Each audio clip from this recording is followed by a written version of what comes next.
Buenas tardes a toda la audiencia. La idea es poner un poco a punto la situación al respecto de la pandemia, del coronavirus, del COVID-19. Estamos a un mes de iniciado los primeros casos en nuestro país, y creo que merece, este era el punto del primer análisis. Creo que hemos cumplido la meta, hablo a nivel global, de poder tratar de aplanar la curva, como tanto hemos escuchado, en el sentido de que el crecimiento exponencial de los primeros casos se fue disminuyendo, y hoy por hoy tenemos un crecimiento que ronda a los 10, 15 casos, inclusive menos, en estos últimos días. Entonces creo que esto nos ha dado tiempo para prepararnos, para que cada institución desarrolle su plan de contingencia. Nosotros en Comero nos ha dado tiempo para prepararnos todo el personal de la salud en función sobre todo de los equipos de protección personal. Nos dio tiempo para terminar áreas físicas y prepararlas para el manejo exclusivo de los pacientes respiratorios. Por suerte hemos tenido situaciones de sospecha, pero ninguno de ellos se ha confirmado, es decir, no hemos asistido a ningún paciente con COVID. Y esa es la realidad de gran parte del interior del país, no así de Montevideo, en donde hay algo de circulación viral, es decir, ya hay pacientes que se contagian y que tienen la enfermedad y no tienen un vínculo directo con una persona positiva. Eso implica otra estrategia, porque ahí el beneficio de la duda de que todo cuadro respiratorio sea eventualmente un coronavirus toma mayor fuerza. Si bien nosotros acá en Rocha y en Comero puntualmente también tenemos esa consideración, pero es para mantener un mecanismo de mayor seguridad, de mayor garantía. Todo cuadro respiratorio tiene el beneficio y después de hacer un examen físico, una llamada telefónica. Estamos utilizando mucho la herramienta de lo que se llama el triage telefónico, y esta herramienta no sustituye la instancia médica. Lo que sí aporta es un primer pantallazo y una primera aproximación de decir, cómo está el paciente, qué sintomatología tiene, qué síntomas, qué siente, qué no siente, y si puede ser más compatible o menos compatible con la enfermedad. Eso nos brinda una posibilidad de prepararnos para la instancia posterior, que en la mayoría de los casos asistimos a la persona, al paciente, tanto en su domicilio como acá en las instalaciones. Y eso está de la mano de las características de cómo está. Está claro que no le vamos a pedir a una persona que se quede en su casa y que nos espere para que los vayamos a ver, siendo que de repente siente que le falta el aire. Es una herramienta muy válida, pero también la tenemos que usar con el mejor criterio y buscando todos un punto de equilibrio para que realmente sea eficaz. A grosso modo, creo que la noción de todos es que hemos tenido un buen resultado con respecto a esto. Después, la idea ha sido desarrollar planes globales que contemplen tanto la realidad de Rocha, pero también la realidad de las distintas localidades, de las distintas filiales de Comero en el interior del departamento, y así como nuestros usuarios y la prensa pueden haber visto las instalaciones que hemos definido para tal cometido acá en Rocha. En el interior también nos hemos adaptado, porque esto implica una duplicación de los servicios. Cada emergencia tiene la emergencia de los pacientes no respiratorios, que es la sala de emergencias habituales, y hemos destinado un área nueva para los casos respiratorios. De esta forma, el primer abordaje es mantener a los pacientes no respiratorios separados de los pacientes respiratorios. Y después del análisis médico, del examen, de los análisis y demás, seguimos avanzando en el tratamiento. En el caso concreto de Rocha, el paciente que viene con un síntoma respiratorio, ¿por dónde tiene que entrar al sanatorio? Muy buena la pregunta, pertinente. El área de lo que era la emergencia, le decimos de forma vulgar la emergencia vieja, la entrada de la emergencia que está por la calle 33.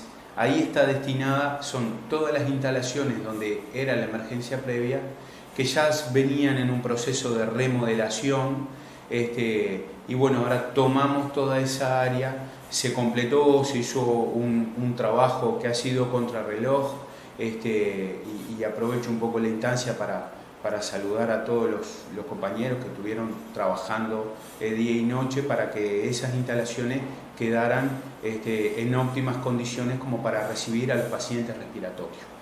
Ahí tenemos un área de una ventanilla, el triage de enfermería, es decir, para la clasificación, hay un consultorio médico, hay un médico que tiene un horario extenso en esa nueva emergencia, y hay un área de internación, y el área de internación se divide en dos, para los pacientes que tengan bajo riesgo de tener coronavirus y para los pacientes que tengan alto riesgo, para no mezclarlo dentro de los casos respiratorios, tratar de mantener una subdivisión.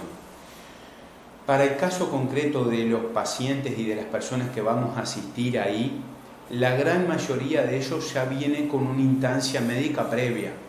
Es decir, para los pacientes de Rocha, la gran mayoría de ellos, bueno, hubo una instancia telefónica, los fuimos a ver al domicilio, se hizo el seguimiento telefónico y eventualmente si el cuadro empieza a tener determinadas características, bueno, viene para la emergencia.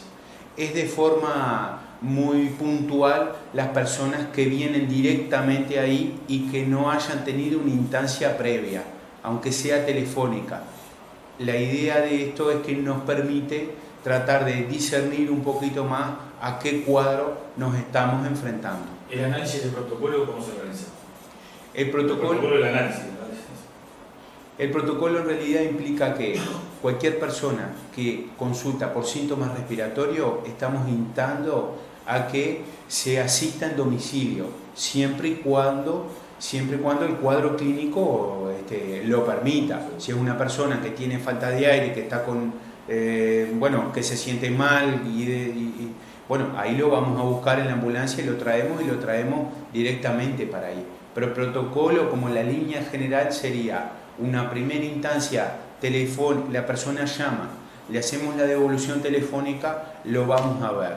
Y ahí, bueno, definimos, tiene un cuadro que se puede manejar en el domicilio, como está previsto que sea en el 80% de los casos, bueno, va a seguir en su casa, vamos a seguir con un seguimiento telefónico y presencial de forma periódica para ir acompañando a la persona en la evolución del cuadro.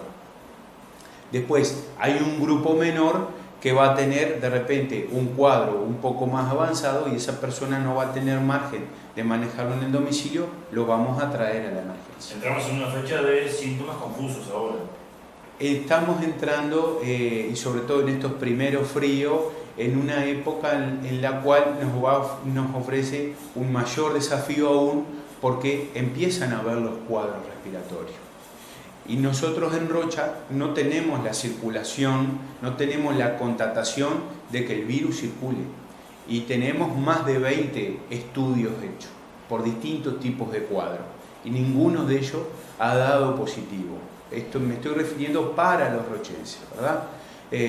Entonces, en realidad, nosotros no tenemos la certeza de que en Rocha tengamos la circulación del coronavirus.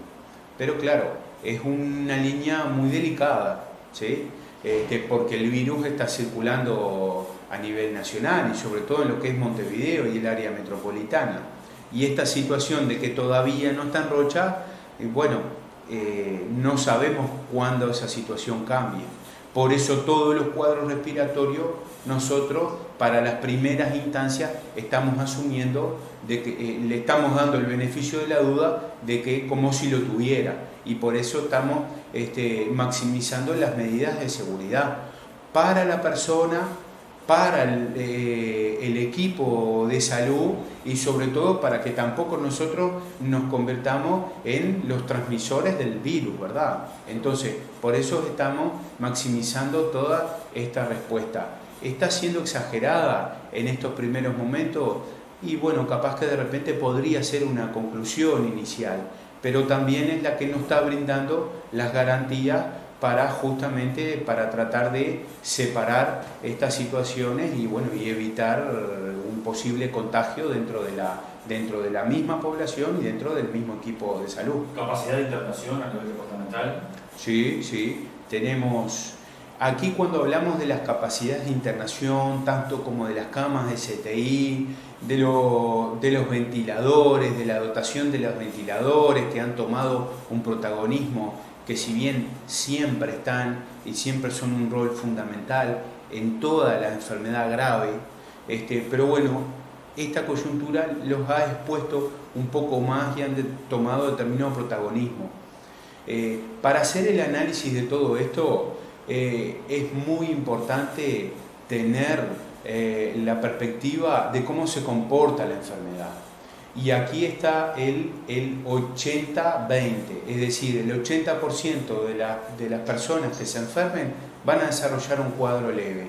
Un 20%, es decir, 20 personas de 100 desarrollan un cuadro de mayor magnitud. Y de esos 20, un 5% es que desarrollan las formas graves. Y esto es en relación a todo el comportamiento de la epidemia. Por las proyecciones de los estudios epidemiológicos que hay, nosotros tenemos la dotación suficiente, no solo de la internación de camas de cuidados moderados, que vendrían a ser la sala general, sino de la unidad de cuidados intensivos, donde tenemos un número de camas que está en la órbita del conocimiento del Ministerio y demás, y también pusimos como plan de contingencia la posibilidad de extender ese número de camas, de aumentar el número de respiradores y demás. Pero en definitiva, para el comportamiento de la enfermedad, para las proyecciones, nosotros contamos con la dotación suficiente de los recursos materiales en ese caso, y lo otro que es muy importante, del recurso humano, porque el compromiso del personal de salud ha sido importante. En España ha sido en el orden del 15% y nosotros en Uruguay, con los casi 500 casos que hay, andamos rondando en los 14-15% también. Y es una realidad que tampoco nos es ajena. Por eso es que estamos en un proceso de constante capacitación de nuestro personal para poder trabajar en las distintas áreas. El tratamiento siempre depende de un facultativo y no de una red social. Sí, el tema de las redes sociales ha tenido su efecto y su impacto en la realidad, en todo orden. Yo felicito la comunicación, un poco que cada persona tenga voz, que se puedan escuchar todas las voces, pero me parece que en este momento creo que lo que necesitamos es más que nada tratar de mantener la calma, de que cada uno haga lo que tiene que hacer y lo que puede hacer y lo que puede aportar, y que nos concentremos en hacerlo de la forma más seria y responsable posible, y tratar de no disipar las energías en otro tipo de cosas que quizá de repente no tengan un fruto o un resultado.